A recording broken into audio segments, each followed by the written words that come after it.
minti da ya raka kayan tayo. Yalla bai gani ne tun da ka rarraba kyaututtuka, ni kuma sai dan yi gajeren jawabi. Shiru, ni ne mai girman shugaban makaranta, kai kuma dan karamin lecturer ne.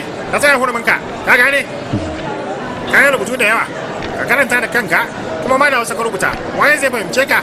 A wannan zamanin ɗalibai ba su cika jin Hausa ba. To ai kenan karkara mu. Yanzu abin da za yi, ina gama jawabi na, kawai sai kai naka. To waye zai jira har zuwa lokacin? Yalla bai ina da wata shawara. Kai kai jawabinka da turanci, ni kuma sai in fassara maka zuwa harshen Hausa. Fassara zuwa Hausa. To ka tuna, idan har aka samu wata matsala, to wannan gashin da ya rage a kusura kanka.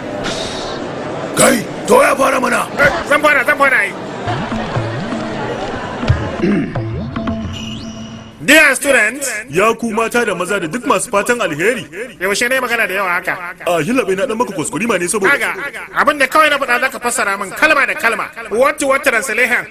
Kalma da kalma. That's right. Wannan haka yake. Today, a yau is our college annual day. Ya kasance namu shekara makaranta rana.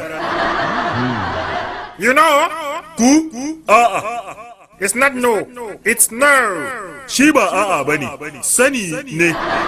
It's not no, it's K-N-O-W, no. Shi bai kasance na o a'a bane, ya kasance ka na o wa sani ne. You are mistaken. Kai kasance kuskurewa. Shut up. Shiru. Not them, you. Ba su ba kai. Not me, you. Ba kai bane. Okay. Shikenan kyau. The whole college. Rami makaranta. It's not a hole, it's whole. Ya kasance ba rami ba, ya kasance gaba daya. Mr. Kailash Chandra.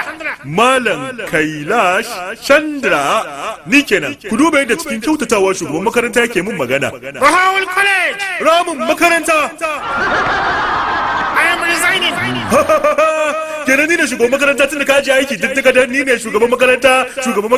Amma wato ka gane wannan cikin sauki ba? Wani yalla bai. Da nace zan yi marabus wai na nufin zan yi marabus daga makarantar bane. Zan yi marabus ne daga kan wannan dandalin. To yi kenan shugaban makaranta ya yi marabus da duka zuciyarsa daga wannan jawabi a tafa masa. Tabi.